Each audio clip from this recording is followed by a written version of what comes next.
Hello students, topic चल रहा है अर्थमेटिक मीन और ऑलरेडी इंडिविजुअल सीरीज हम लोग सीख चुके हैं। इंडिविजुअल सीरीज में दो मेथड थे, डायरेक्ट मेथड और इनडायरेक्ट मेथड। दोनों मेथड से हमने मीन कैलकुलेट करना सीखा। And our second series is discrete series.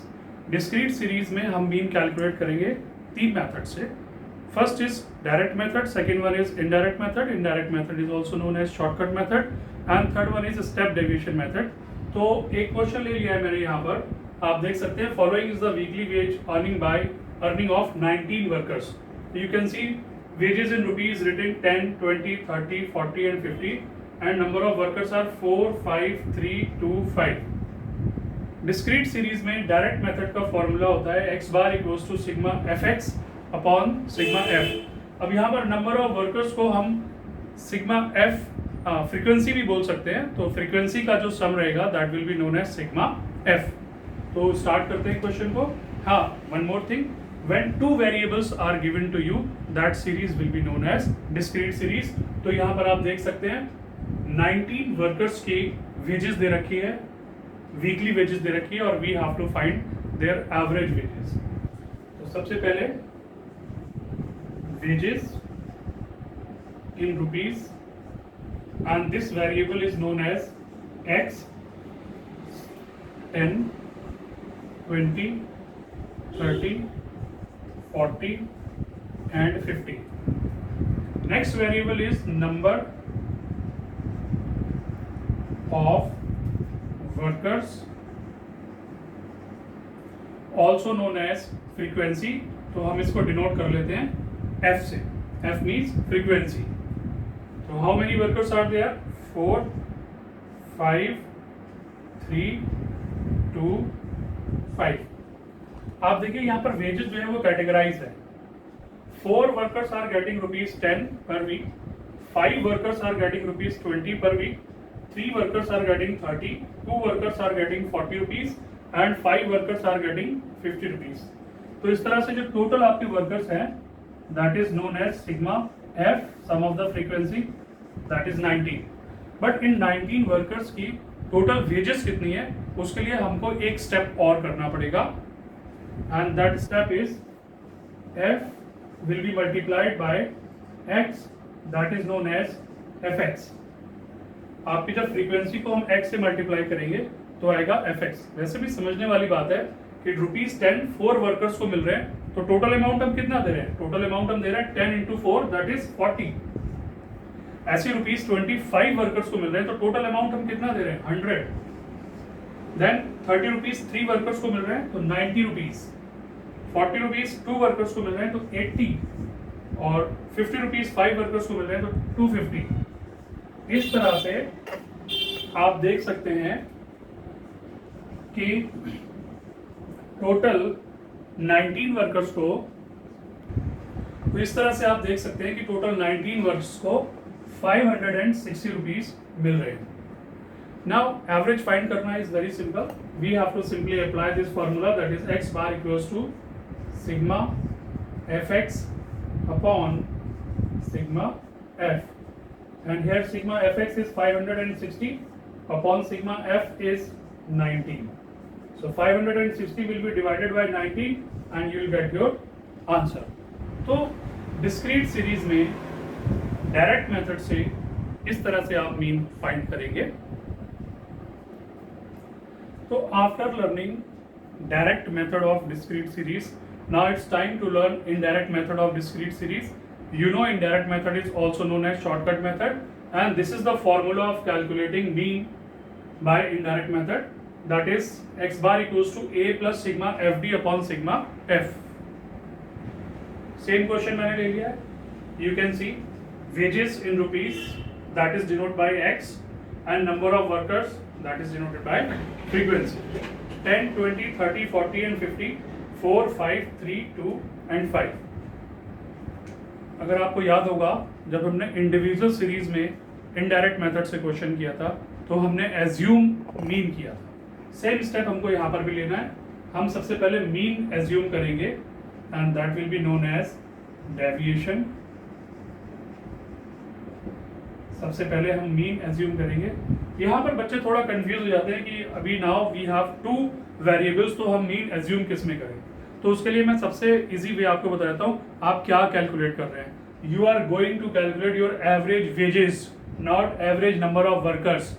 तो एवरेज वेजेस जब आप फाइंड कर रहे हैं तो एवरेज, तो आप वेजेस में ही मीन एज्यूम करिए। ओके, तो यहाँ आप एवरेज वेजेस फाइंड कर रहे हैं, तो अगेन मैंने आपको बोला था any natural number you can assume as your mean, but यहाँ पर आपको सजेस्ट करता हूँ कि आप मीडियोकर वैल्यू विच इज 30, इसको आप अपना मीन एज्यूम कर लीजिए 30, और फिर नेक्स्ट स्टेप में वही हमको करना होगा, that is x minus a and that will be known as d, x minus a and that will be known as d means deviation. तो यहाँ पर x क्या है 10, 10 minus 30 equals to minus 20, then 20 minus 30 equals to minus 10, 30 minus 30 equals to 0, and then 10 and 20. Okay, individual series में तो हमने इतना किया था और उसके बाद हमारा क्वेश्चन ऑलमोस्ट हो गया था, but now in this series you can सी अभी तक हमने नंबर ऑफ वर्कर्स का तो कोई यूज किया ही नहीं, तो यहाँ पर थोड़ा सा टेबल को और एक्सटेंड करना पड़ेगा, number of workers which is means frequency को भी हमें यूटिलाइज करना पड़ेगा। तो फ्रीक्वेंसी को डेविएशन से मल्टीप्लाई करेंगे, f will be multiplied by d and that is known as fd. Okay, तो 4 को आप माइनस 20 से जब मल्टीप्लाई करेंगे तो that will come minus 80 and 5 will be multiplied by minus 10, that will come minus 50, 3 will be multiplied by 0, result will come 0, and 2 10s are 20 and 5 20 multiplied, that will come 100. याद करो, same step करना है, sigma f D find करना है। तो उसके लिए आप क्या करिए, माइनस का टोटल अलग कर लीजिए, तो माइनस 130 और प्लस का टोटल अलग कर लीजिए, दैट इज 120, माइनस 130 और 120, तो आपका नेट रिजल्ट आ गया minus 10। Is that okay? After that frequency का सम कर लीजिए, सिग्मा एफ दैट इज 90, आपको पता है, बाकी किसी का भी सम करने की जरूरत नहीं है। Now come to your formula, that is x bar equals to a plus sigma f d upon sigma f. आपने क्या एज्यूम किया था, 30 आपने एज्यूम किया था as your mean, 30 plus sigma f d is minus 10 and sigma f is 19, तो 30।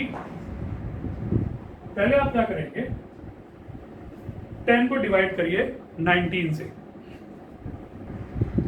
जब आप 10 को डिवाइड करेंगे 19 से तो आएगा 0.53, और 30 में से आपको आप क्या करना है, plus minus will be converted into minus, तो 30 minus 0.53, again you will get your answer. Okay, तो आपने देखा डायरेक्ट मेथड और इनडायरेक्ट मेथड में किस तरह से हम मीन फाइंड करते हैं डिस्क्रीट सीरीज में। अभी एक मेथड और बचा है, that is step deviation method.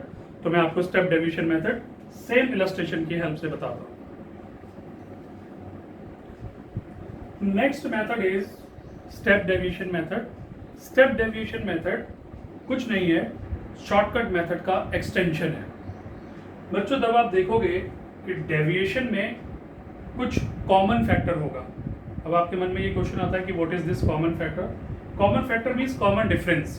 जैसे आप देख रहे हो, जब मैंने इस क्वेश्चन में डेविएशन फाइंड किया था तो माइनस 20, माइनस 10, 0, 10 एंड 20 इस तरीके से डेविएशन आया था।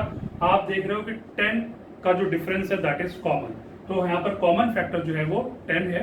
तो यहाँ पर हम थोड़ी अपनी कैलकुलेशन को इजी करने के लिए क्या कर सकते हैं कि जो हमारा डेविएशन है उस डेविएशन को कॉमन फैक्टर से डिवाइड करेंगे तो हमारी थोड़ी सी कैलकुलेशन इजी हो जाएगी, और इस चीज को हम बोलते हैं स्टेप डेविएशन।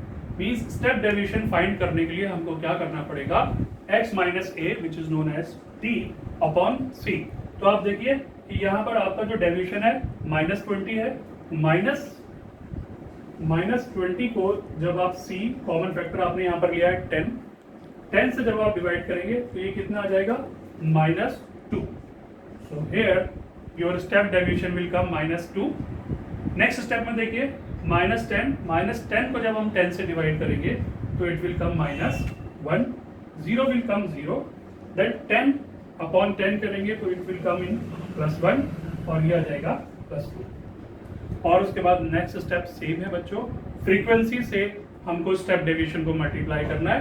तो यहाँ पर देखिए frequency is 4 will be multiplied by -2 तो it will be -8।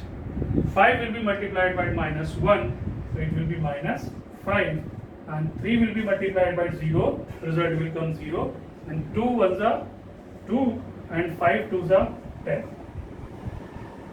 now sigma f d dash तो 8 और 5 का हमने जब सम किया तो it is -13 and it is 12 -13 and 12 it will be -1। now see I will apply formula here। फॉर्मूले में थोड़ा सा चेंज है, x bar equals to a plus sigma f b dash upon sigma f multiplied by c। what is c? c is our common factor। तो आपने क्या assume किया था? एज्यूम 30 ही किया था। sigma f d dash is -1, sigma f is 19 and your common factor is 10। next step में 30 plus हम 10 और -1 को मल्टीप्लाई करेंगे तो इट विल बी -10 अपॉन 19। और अब आप देखिए कि आपका क्वेश्चन फिर से वहीं पर आ गया है ना। -10 को आप 19 से डिवाइड करेंगे और जो भी रिजल्ट आएगा वो माइनस में हो जाएगा। आई थिंक शायद 0.53 या समथिंग आएगा और उसको आप माइनस कर देंगे, then you will get your answer. Any problem? I think यहाँ पर आपको इजीली समझ में आ गया होगा। तो डिस्क्रीट सीरीज में आपने देखा 3 मेथड्स थे, direct method, shortcut method also known as indirect method and step deviation method. Step deviation method को आप बहुत ध्यान से समझिएगा, बहुत ध्यान से करिएगा, this is very good method. Okay, तो मैं नेक्स्ट वीडियो में आपको continuous series which is also known as frequency distribution series उसके तीनों मेथड आपको बताऊंगा। Thank you very much.